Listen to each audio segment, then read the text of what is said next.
महाराष्ट्र नवनिर्माण सेना प्रमुख राज ठाकरे ने विधानसभा चुनाव में दावा किया कि बिना किसी के गठबंधन के चुनाव में उतरकर चुनाव जीत भी सकती है उनकी पार्टी।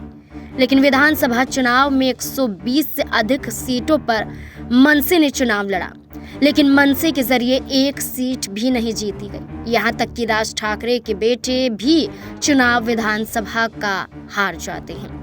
इस आधार पर राज ठाकरे पर अब चुनाव आयोग की गाइडलाइंस के अनुसार बड़ा एक्शन लिया जा सकता है।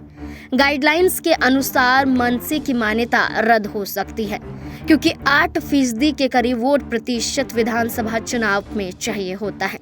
लेकिन मनसे प्रमुख राज ठाकरे के जरिए चुनावी मैदान में उतरने के बावजूद भी उनकी पार्टी मात्र भर 1% वोट हासिल करती हुई नजर आई।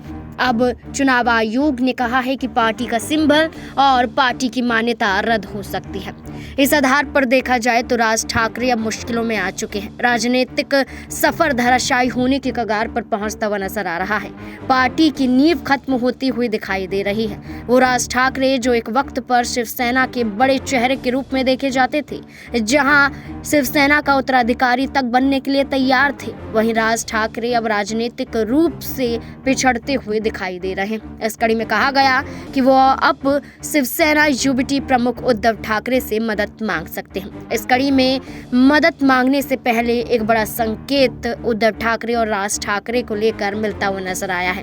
कहा जा रहा है कि ठाकरे परिवार एक साथ होता हुआ नजर आएगा। इसका बड़ा संकेत मिला है। दरअसल महाराष्ट्र की राजनीति में ठाकरे परिवार का नाम हमेशा से चर्चाओं में रहा है, लेकिन अब अटकलें लग रही हैं कि उद्धव ठाकरे और राज ठाकरे अब एक साथ आ सकते हैं। दरअसल आपको ये बता दें कि मनसे चीफ राज ठाकरे उद्धव ठाकरे की पत्नी रश्मि ठाकरे के भतीजे शौनक पाटनाकर की शादी के रिसेप्शन में एक साथ पहुंचते हुए नजर आए।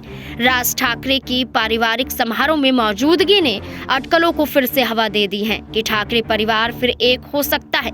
बांद्रा पश्चिम में ताज लैंड्स एंड में आयोजित रिसेप्शन में कई बड़ी हस्तियां भी शामिल हुई, जहां उद्धव ठाकरे भी शामिल हुए और वहीं राज ठाकरे भी देखे गए। राज ठाकरे जैसे ही कार्यक्रम में पहुंचे, उद्धव ठाकरे की पत्नी रश्मि ठाकरे ने उनका स्वागत भी किया। राज ठाकरे ने कार्यक्रम के दौरान रश्मि ठाकरे और उनकी मां से मुलाकात भी की।